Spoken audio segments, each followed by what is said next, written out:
We remain steadfast in our commitment in delivering local news that matters, stories that inspire, enriching the lives of Filipinos in the Philippines and across the globe.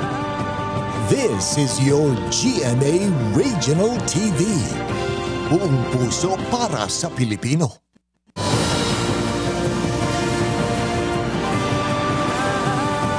Ini ang GMA Regional TV 1 Western Visayas.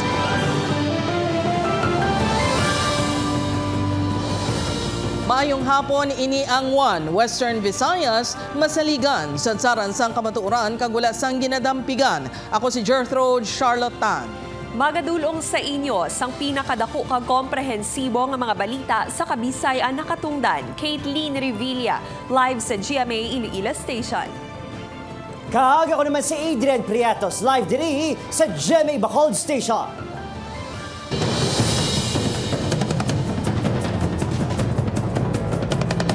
Mga kapuso apisar sang mamunog nga ulan, mga simbahan sa Iloilo City na puno sa mga sumilimba sa pagsugalaw sang Pasko.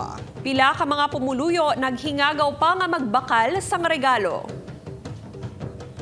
Samtang mga kapuso pagsaulog sang Pasko kag simbang gabi nang inmatawhay, sunod sa kapulisan. Yaring balita ang itutukan ni Kim Salinas. Duha ka oras antes sa misa diri sa Santa Ana Parish Church sa Molo, napuno ang simbahan sa mga sumilimba nga luyag makaplastar. May iban nga sa plaza anay nagpungko-pungko apang sang nagtalitina, amat-amat na lang ang nagsulod sa simbahan. Antes ang misa, may malipot na Christmas presentation ang parokya Cozarin, ginpabati ang mga ambahanon nga may mensahe sang pagbunag kay Jesus.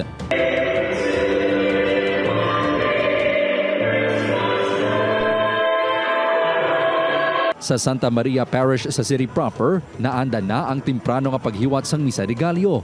Gani ang mga sumilimba, makadiretso na sa Noche Buena upod ang pamilya. Sumo nga Pasko tagsa-tagsa ang may pangamuyo sa mahal nga makaako. Sanggin pamangkot sang news team ang pila ka mga Ilonggo kung anong ilapilion sa pagigugma, ikaayong lawas kag kwarta.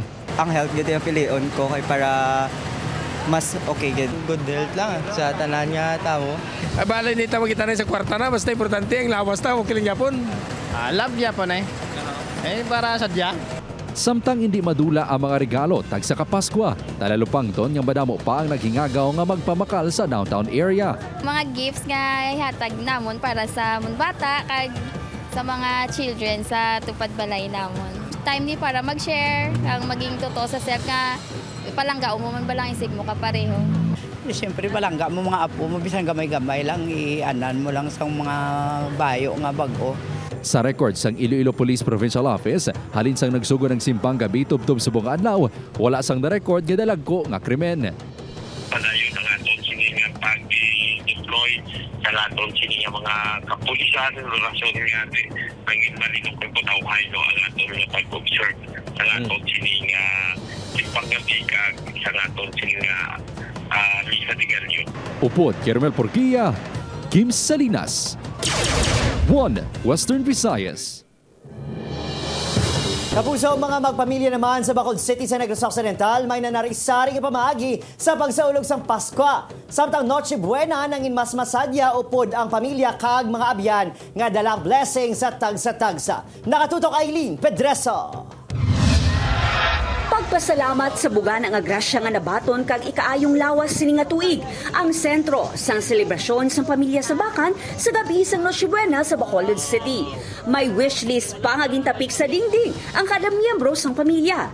Habol na bada, sapatos, kag syempre, pwede man nga cash ang pila lamang sa mga wishes. May pag-games man kag prizes para naman sa mga kabataan. Amo niya nga celebration niya halin sang aga.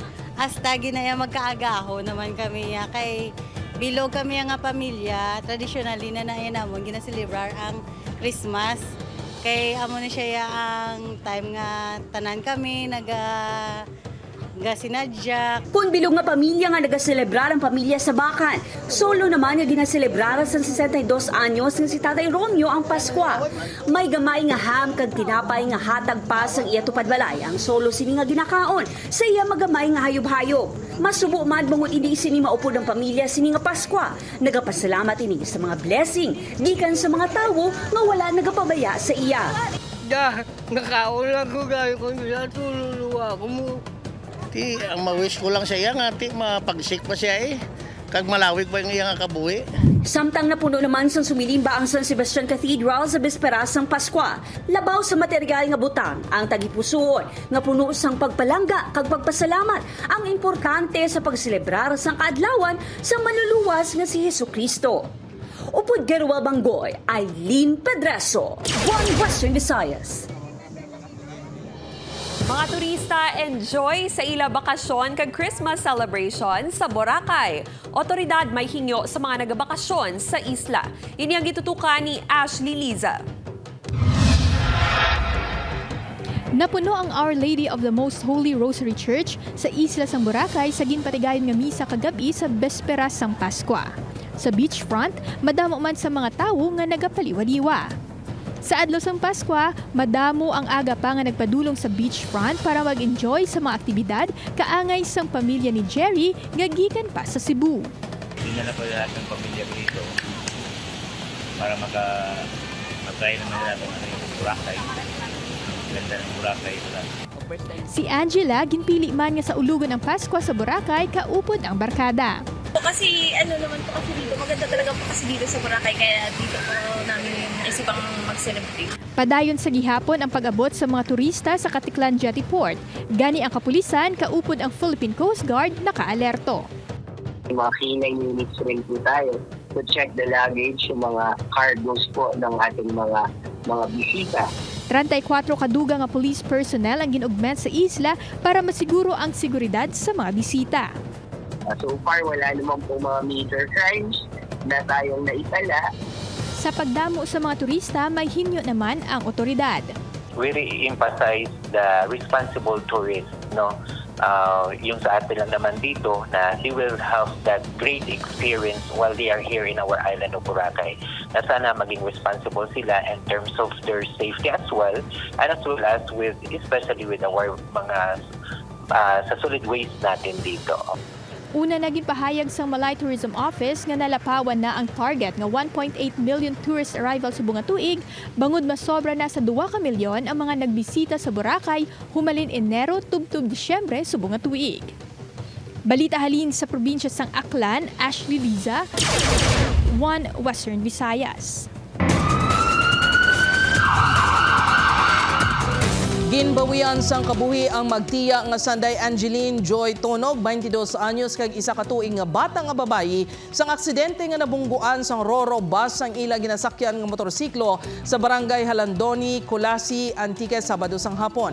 Suno sa Kulasi Police, padulong kuntani sa Banwa sang San Jose, Antique ang Roro bus nga ginamaneho ni Romy Egay, 53 anyos. Apang pagabot na sa barangay Halandoni, nabungguan sini ang motorsiklo matapos dungan sila nga nag-overtake. Aminado ang driver suno sa kapulisan nga wala ini naghunahuna nga maliko gulpi ang motorsiklo. Gindala pa ang mga ini sa ospital pero ginbawian sang kabuhi matapos makaagom sang patal nga mga pila sa ulo kag iban nga bahingin sang lawas. Ang isa pa ka angkas nga si Angela Tonog, 18 anyos, ang padayon pa nga ginabulong sa ospital. Ginkustodiya na sang pulis ang driver. Wala pa na istoryahan sang magtimbang nga kampo kung mapasaka sang kaso. Nakibot lang siya nga nagliko gulpi ining motor nga halin sa tuon niya. So pag overtake niya, and then halos daw nagdulungan na sila. Then nanamon niya ma-overtake ang isa. Paabi niya, diretso ang motor, nagliko pawala.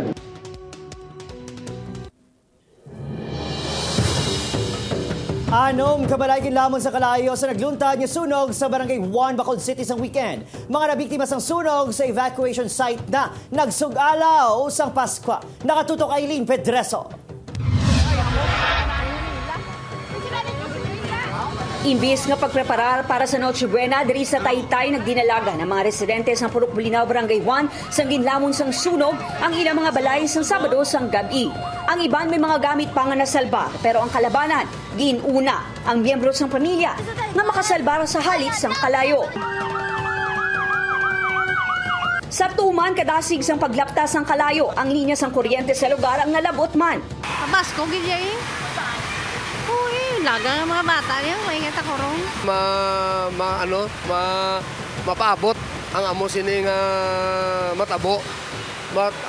Kapasalamat lang ko nga wala gid naglapta. Sunod sa BFP Bacolod, nag-umpisa ang kalayo sa kusina sa ikaduha nga panalgan sa balay nga ginarentahan ni Rafi Tragono. Ginalantaw nga naglupok ang butane canister nga ginalutuan. Usually, butane ng ulo, repilan nila LPG, hindi na pwede. Kaya dati kung butane na kailain man na yung canister sa butane, lain man niya ka LPG, no? Aminado ang BFP nga pagpanghangkad ang pagpenetrate sa lugar ng illegal settlers, bangod makitid ang dalan. Karon nga manugbagong tuig, hugot nga ginaabisuhan ang publiko nga likawan na ang paggamit sa butane sa pagluto sa sulod sang balay. Vigilant kita regarding na sa butane na canister. Do tatlo na cases ang namon na encounter na namon. So magalungkit kay ang minatani pang outside na siya, outdoor na siya ginagamit. Nagbilit sa masobra 100,000 pesos na danyo sang sunog. Temporaryo naman nga nagatinel sa evacuation center ang 6 ka mga pamilya na nabiktima sang sunog. Upod Garua Manggoy, Eileen Pedreso, One Western Visayas.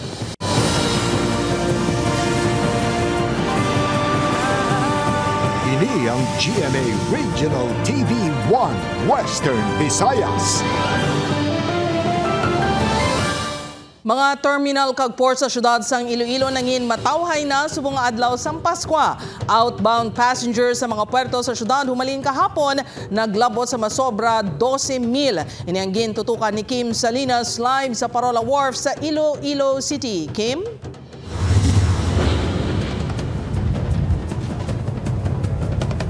Jert, apisar may pila pa ka mga pasahero nga nagbiyahe subong nga holiday, talalupang don ya mas nubo ini kung ikumpara sa nagliligad nga mga inadlaw.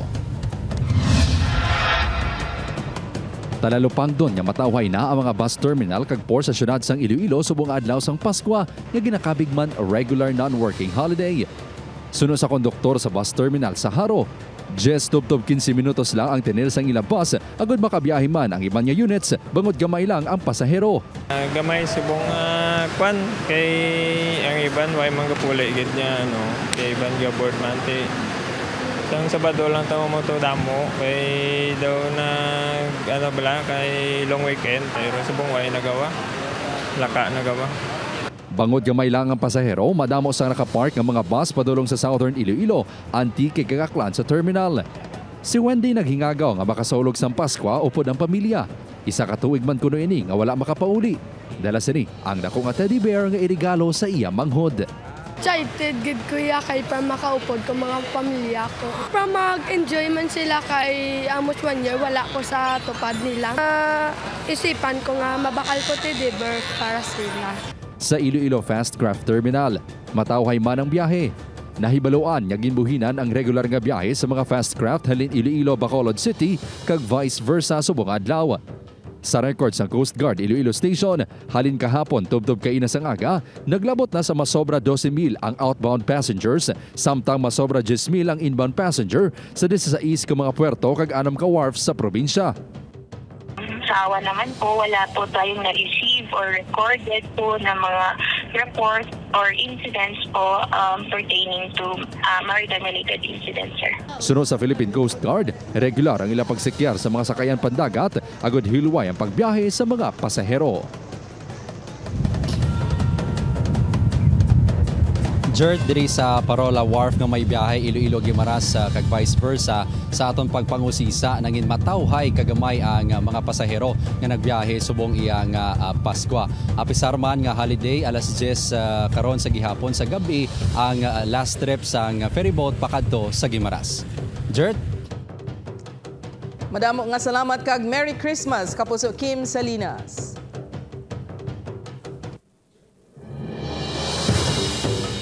Backyard slaughtering naman mga puso sang mga manugletsyon sa Bacolod City pahanugutan sang LGU bango sa madamo nga rush order. Duga nga balayran sa kada kilong ginapaihaw sa slaughterhouse sa may barangay Handumanan, Lauman nga magtaas. Yaring balita ng aton gintutukan. Santo sa pagsulundan sa Bacolod City LGU ang tanan nga ginakonsumo nga karne sang baboy. Sa syudad ang dapat nga ginaihaw sa slaughterhouse sa barangay Handumanan nga ginadumala sang LGU kay isa ka private firm. Apang sa buong holiday season, apisar wala sang resolusyon o kon written order. Ginapanugutan sang syudad ang mga negosyante sa Barangay 36 o kon letsyonan country nga mag-ihaw mismo sa barangay. Ini, agad hindi matrasar ang pag-ihaw kag pagbiyahe sa madamo nga rush orders. Mudlay, gidya kay para sa karon malipatan mong isa ka ang order mo abi. Kag may ma-order nga bago lang ma-walk-in na lang nga order. Ara dayon. Kay kung gabi na sado naka-traffic mo ti kuan gid kayo dason isa damo pa nga mo na order ti amo na kuan gid kayo kabudlay. Mas talalupang doon ang pagtaas ng order sa bunga 2023 apisar nga anay 5,000 pesos. Nga pinakabarato nga 8 tubtob 10 kilos. Nga lechon baboy ang nahimo na 7,000 pesos. Ang pinakadako nga 16 tubtob 18 kilos ang ara na sa 12,000 pesos ang presyo pataas. Ang per kilo sang lechon ang mabakal sa 800 pesos. Si Nanay Rosalie nga isa sa mga dumaan na nga manugbaligya sang lechon sa lugar. Tunga na sang target nga 2,500 orders ang nabaligya nga lechon. Ayo sa mga taga-lechonan nga hindi na magtingala nga nagbahal pang presyohan ay bangod ang panakot. Uling pati bayad sa tinawo ang nagsakaman.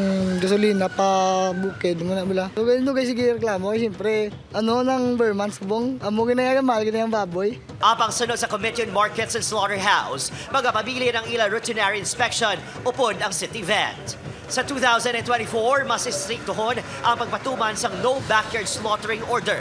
Inigadungan sang pabuton niya pagtaas ang sukod sa slaughterhouse sa kada kilo sang karne nga ginapaihaw.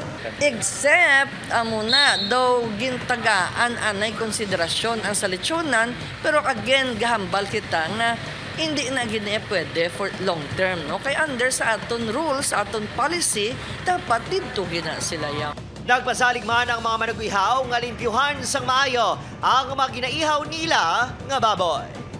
Opo, kay Roel Bangoy, Adrian Prietos, 1 Western Visayas. Militar naka-blue alert status may kaangtanan sa anibersaryo sang CPP-NPA buwas nga adlaw.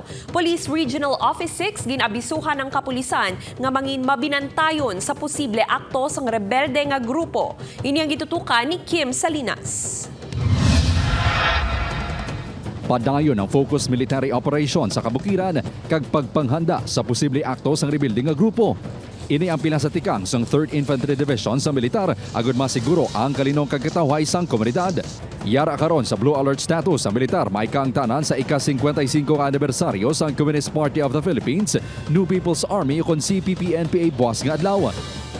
Ang aton mga community support programs padayon man para ma-maintain naton ang presensya sa aton ng mga tropa sa aton ng mga communities. And of course, ang aton intelligence gathering and monitoring, nag-heighten kita. Iniapisar nga nagdeklarar sang Sabado sang unilateral ceasefire ang Central Committee sang CPP kag National Operations sang NPA sugod subong adlaw tubtob buwas. May ginatutukan man nga mga lugar ang militar. Sa probinsya sang Iloilo, ini amo ang Haniway, Labunao kag Leon. Ginatutukan man ang Tapasa Capiz kag boundary sang Antique, Iloilo. Samtang sa Negros naman, ginalantaw ang Himamaylan kag Gihulngan. Suno sa militar, apisar wala sila sa may nabaton nga pamahog gikan sa rebelde nga grupo, tuman ka krusyal ang masunod nga duwa tubtob tatok adlaw sa ila operasyon. Ang critical na ang karon sa gabi kan sa buwas. Maka next 2 to 3 days amo na ang aton na ginabantayan din. Nagabiso naman ang Police Regional Office 6 sa kapulisan sa rehiyon nga mangin alerto. Muna ang rason nga always kami nga nagakandak sa simulation exercises para nga any eventualities ready ang aton nga kapulisan nga mag-protect sa aton nga community. Gin-intensify man sa kapulisan ang ila intelligence monitoring sa aktibidades ng rebelde nga grupo. Upod Kirmel Porquia, Kim Salinas, 1 Western Visayas. Kapuso halong, duha ka persona patay sa separado aksidente sa Tangub, Bacolod City. Nakatutok kay Eileen Pedreso. Ginbawian sang kabuhi ang rider nga si Lepki Libuon sa aksidente nga nalapakan sang truck sa Dalan Araneta, Barangay Tangub sa Bacolod City. Sunod sa kapulisan, una nga nakabunggo ang biktima sa water tanker kang nagtabog ini. Going sila pakagto outside Bacolod. Ang motor kaya ang truck na. Ang sunod sa nila is ang motor una nakabunggo sa may water tank. May arada makita yung daara pa ang water tank. Tapos nalasak sa sang sang gasunod siya nga truck. Nag-aregluhan ay na ang magtimbang nga kampo kag hindi na magpasakas ang kaso batok sa driver sang truck na si Errol Dinuevo. Sa pareho man nga lugar, patay ang rider nga si Jesse Celidonio sang nalapakan man sang truck sang basura. Nagagwa sa investigasyon sang kapulisan nga nakabunggo man sa ginasundan nga water tanker si Celidonio. Nagtabog kag nabungguan sang nasugatan nga truck sang basura nga ginamaneho ni Louie Mahusga. Pila sa ulo kag iban pa nga bahin sang lawas ang naagom sang biktima. Wala na sang plano nga magpasakas ang kaso ang pamilya sang biktima. Panugyan sa kapulisan sa mga motorista, maghalong sa pagmaneho ilabi na sa kaagahon. Nablang makuan ang bagong tuig. So, kuha na gid sa aton na maghalong kita dapat.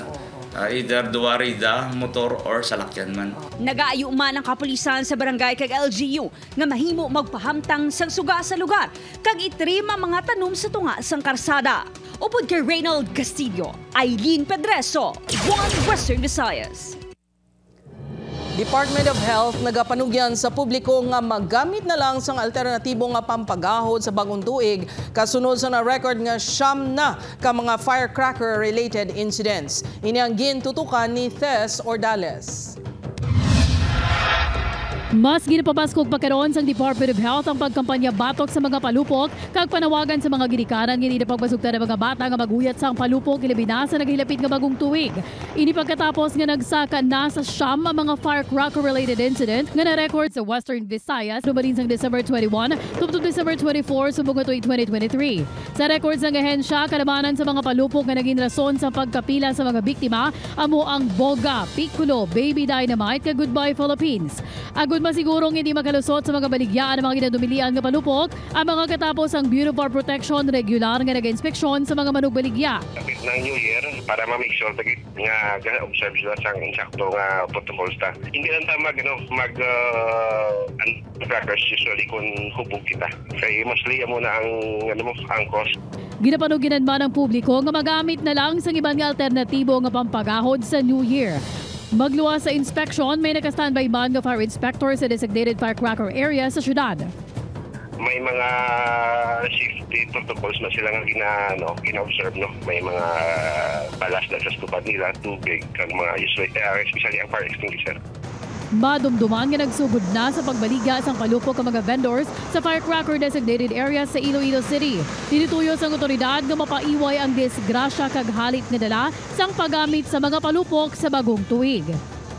Upod kay Hans Desierto, Tess Ordales, One Western Visayas.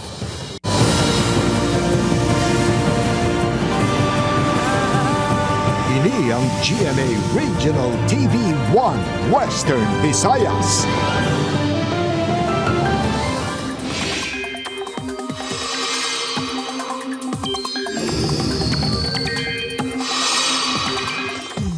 Kapuso, para sa aton lakat sang panahon, wala sang nasiplatan nga weather disturbance sa sulod sang Philippine Area of Responsibility.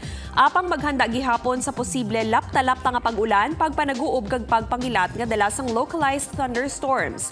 Dako ang posibilidad sang pag-ulan ilabi na sa gabi. Gani sa mga magwa karon para maglagaw-lagaw upod ang pamilya o kun barkada sa Pasko, hindi magkalipat nga magdala sang payong o kun anuman nga proteksyon sa ulan. Sa mga nagabiyahe naman sa lawod suno sa Pag-asa, ma-eksperyensya ng kasarangan nga pagbalod.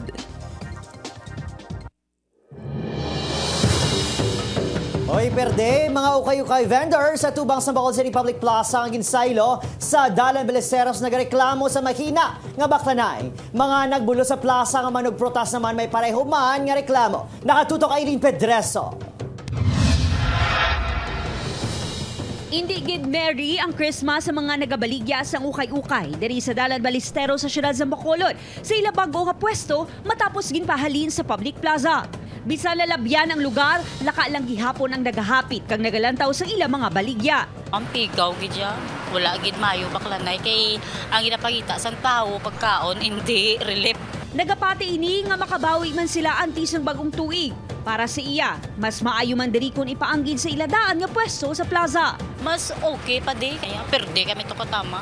Subo nga ginhatagan na sang ligwas ng LGU nga magbaligya sa plaza ang mga manugprutas nga nagbulo sa ukay-ukay vendors. Wala man kuno sang kinalainang sitwasyon sa mga ini sa sitwasyon sa mga nagabaligya sa ukay-ukay. Pareho kuno sila nga pigado ang bentahanay. Okay sa una, pizza uno gani sang nagliw. Dan nigulang ko di bala dai sa baligyan na mo sang una at pizza uno sa December ga start na kami oo.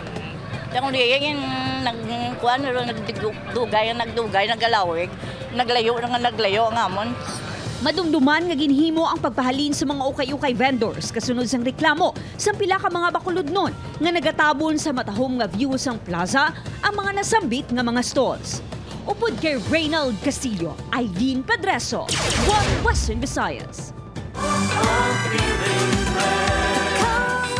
Nangin nagandala noon sa Barangay Tanza Timawa Zone 1 sa Iloilo City bangod sang nakahilera nga Christmas trees sa magtimbang nga dalan. Hindi lang ang mga inisimple nga Christmas trees inyang human sa nagkalain-lain nga recycled materials. May materyales nga plastic containers, straw, kahoy, buri kag madamo pa. Kada tuig na anda na nga himuon sa mga residente ang pagtipon sa mga mapuslan pa nga materyales kag ginahimo nga Christmas trees. Sa una paglantaw hindi maghuna-huna ang mga nagalabay nga recycled ang mga dekorasyon. Pero kung himutada na, maapresyar na ang kauti kag pagka-artistic sa mga residente. Bisan nga contest ini, hindi kuno mabatsyagan sa mga nagpasakop ang kompetisyon, bangod ang nagapangibabaw ang espiritu sang Pasko dala sang paghugpong sang isa kag isa. Bilib kami sa amon nga design sa amon nga Christmas tree nga dubilang the poor in the forest ang amon nga mga alin bala nga amon ginapanggamit bala.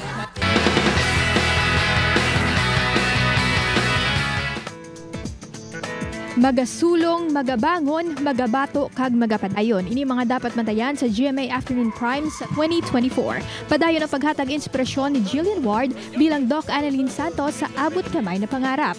May bag-o nga karakter nga magasulod sa Apex Hospital. Ano ang manginrolyo sini sa kabuhi ni Doc Annalyn. Malantaw naman sa 2024 ang Philippine adaptation sang hit Korean series nga Shining Inheritance. Kaupod sa Connie Reyes, Kailin Alcantara, Kate Valdez, Paul Salas, Michael Sager, kag Wendell Ramos. Malantaw man sa GMA Afternoon Prime ang obra sa GMA Public Affairs nga makiling nga pagabidahan ng The Sparkle Stars Derek Monasterio kag El Villanueva. Balantayan man ang karakter ni Joe Berry sa legal drama series nga Lilith Matias, attorney at law, kaupod sa Cheryl Cruz, Rita Avila, Maricel Laksa, Bobby Andrews, Jason Abalos kag E.A. Guzman.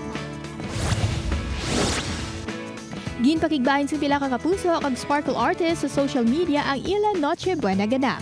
Lechon kag nagkalain-lain nga sa isang cake kag cheese ang ginsaluhan ni Bea Alonso kag sang iya pamilya.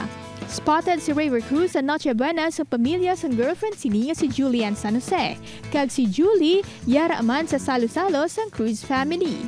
Magkaupod man sa Noche Buena ang couple nga sa Barbie Forteza kag Jack Roberto. Samtang yari mga eksena nga dapat matayan sa Black Rider. Ano ang plano ni Teresa subong nga nakasulod na ini sa Golden Scorpion?